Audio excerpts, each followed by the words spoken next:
Bah, écoutez, déjà on est très heureux que la saison débute. On a hâte effectivement que les premiers matchs de championnat débutent prochainement, hein. Ce sera le 13 septembre le premier match. On a aussi hâte effectivement que le premier vienne soit à Pierre-Coulon le 20. Donc je crois que la préparation, enfin Dounia en parlera, se passe plutôt bien. Il y a une très très bonne ambiance entre les joueurs. Je crois que le travail est important et tant mieux. Donc voilà, on est à peu près à mi-préparation. Donc en tout cas pour l'instant tous les signaux sont au vert. Et puis les 3 premiers matchs, ben voilà, c'est 3 victoires, même si c'est que des matchs de préparation. C'est toujours mieux de les démarrer avec 3 victoires. Oui, le groupe se porte bien. J'ai pu le constater, on a pu le constater à Voiron. On sort d'un stage de cohésion où à la fin de ce stage, on a joué Roanne. Euh, on travaille bien, on continue à progresser. Donc ça, c'est de bonne augure. Voilà, on est stable dans le travail, on monte en intensité. Il y a des petits pépins des fois physiques qu'on doit gérer dans la préparation, mais ça, c'est tout à fait normal. Mais par contre, je sens un groupe réceptif et, comme le dit Guillaume, qui vit très très bien humainement. Donc ça, c'est très intéressant. On sait que les valeurs humaines, voilà, c'est le socle de la progression. S'il n'y a pas ça, c'est très difficile. Le groupe va progresser, mais plus lentement. Là, on est à mi-parcours de la prépa et on est plutôt bien. Voilà, mais bon, on sait qu'on c'est encore très très long. Donc c'est pour ça que voilà, même s'il y a eu des bons résultats, on se concentre sur nous et sur ce qu'on doit améliorer à chaque match. Oui, il y a déjà depuis l'année dernière, il y a une progression au niveau du nombre des partenaires. Le budget va s'apprécier cette année, ce qui nous permet de renforcer effectivement la masse salariale. Il y a tout un travail aussi dans la continuité de structuration du club, au niveau du développement des partenaires, au niveau du grand public aussi, puisque voilà, on est une société de divertissement, donc il faut que chacun y trouve son compte, prenne aussi beaucoup de joie en venant à la salle. Chaque partenaire aussi a différentes attentes, l'attente au moment des matchs, donc des résultats, de voir aussi, parce que c'est vraiment dans l'ADN du club, des joueurs qui sont vraiment engagés sur le terrain, qui apportent beaucoup d'intensité. Je pense que c'est assez historique au niveau de ce club. Donc ça, c'est vraiment sur l'aspect sportif, et sur l'aspect structuration.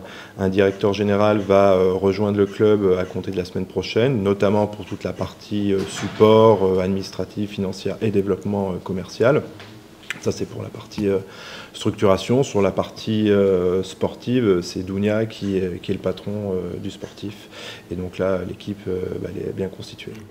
Oui, c'est venu assez rapidement, et j'en profite pour remercier la région, le département, la ville, la communauté d'Aglo, qui sont vraiment à notre soutien. Ce qui permet d'avoir un budget cohérent et équilibré entre des partenaires publics, des partenaires privés. L'avantage de la JAV, c'est qu'on ne dépend pas d'un mécène qui, tous les ans, vient remettre au pot, si je puis dire, pour assurer l'équilibre. Donc on a cette chance-là, donc c'est vraiment un point important pour nous. Néanmoins, on doit continuer à structurer et développer le club sur le plan économique, et un de mes vœux, là je vais essayer de prendre mon bâton de pèlerin, c'est aussi de convaincre les grandes entreprises du bassin de venir nous accompagner. On a beaucoup de partenaires, entre 225 et 250, mais on a aussi besoin que les grosses entreprises viennent au soutien du club, et voilà, c'est un de mes projets sur cette année. Oh, déjà, l'objectif, il est dans la progression de l'équipe. Alors, c'est pas de la langue de bois, mais c'est qu'on a quand même changé la moitié du groupe. La JAV sort d'une très très belle année l'année dernière, mais là, c'est complètement un groupe différent. C'est une nouvelle histoire qu'il va falloir qu'on écrive, nous, avec les garçons qui sont présents aujourd'hui, avec une nouvelle philosophie de jeu, même s'il y a beaucoup de similitudes, mais il y a aussi des petites différences. Donc, il faut que maintenant, on arrive à créer cette alchimie, créer ces automatismes et ce nouveau projet de jeu. Donc voilà, il faut qu'on progresse match après match. Si on devait en fixer un, c'est à minima les playoffs, bien entendu. Mais bon, voilà, après on est compétiteur, on veut voir quel sera le plafond de cette équipe, quel sera son plancher, et de là on pourra tirer des conclusions et des objectifs un peu plus clairs. Mais c'est encore très tôt. Une méthode, bon, je pense que tous les coachs en ont une. Ce qui est sûr, c'est que à la fois dans le recrutement et dans la philosophie, on s'est beaucoup concentré sur les valeurs humaines, déjà. Ça, j'ai eu l'occasion de le dire plusieurs fois. L'engagement, le respect, le courage, la combativité, toutes ces choses-là, on essaie de les retrouver dans les personnalités qui vont constituer notre équipe. Donc ça a été quelque chose vraiment de déterminant. Et si on regarde tous les garçons qui constituent l'effectif, y compris ceux qui étaient déjà présents dans l'équipe l'année dernière, ils ont quand même ces valeurs-là tous en commun. Donc ça nous donne déjà un socle qui est très intéressant pour créer, constituer l'état d'esprit de l'équipe.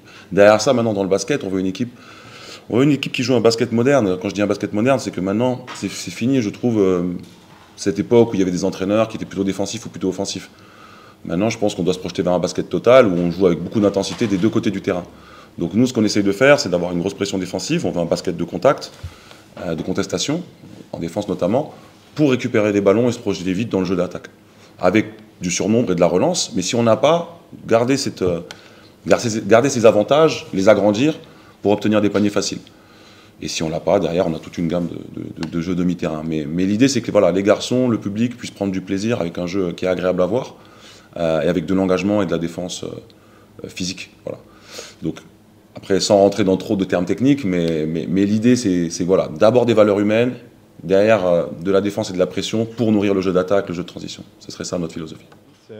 C'est en progression. Là, par rapport à ce qu'on avait budgété, on est à 20% en termes de chiffre d'affaires au-delà de ce qu'on avait imaginé. Donc on est vraiment sur une bonne dynamique. Hein. C'est le fruit aussi des résultats de l'année dernière.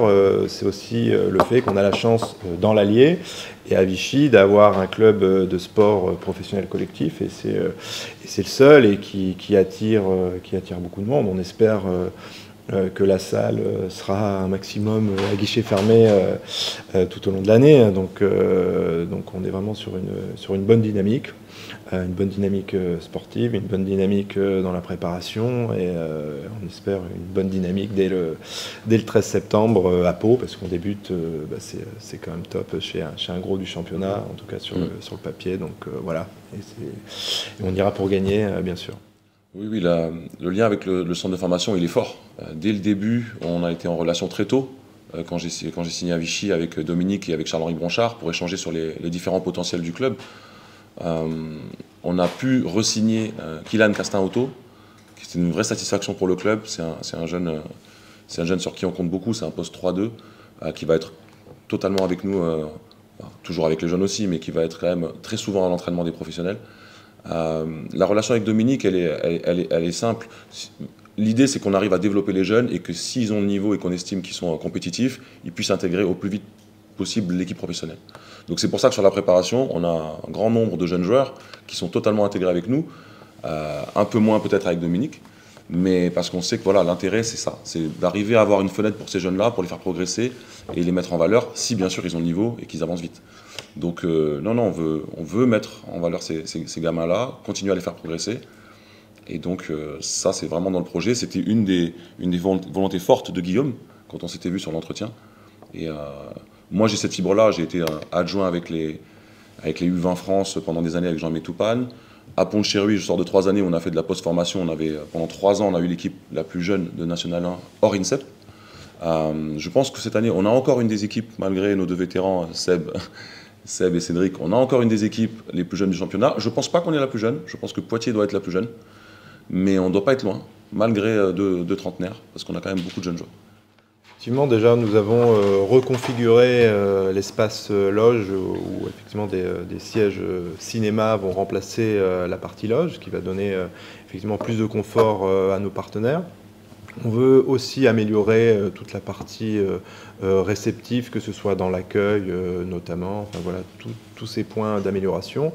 Et pour aller encore plus loin dans ce qu'on peut améliorer, on va dès le mois de septembre être à l'écoute de nos partenaires, justement pour qu'ils soient aussi dans la construction de l'amélioration du club et de ce qu'on peut leur apporter, puisque c'est important d'avoir ce dispositif d'écoute auprès des partenaires, mais on le fera aussi auprès du grand public, pour que chacun puisse vivre l'expérience des matchs, entre les matchs, après les matchs, de la meilleure des façons, au-delà de ce qui va se passer sur le terrain.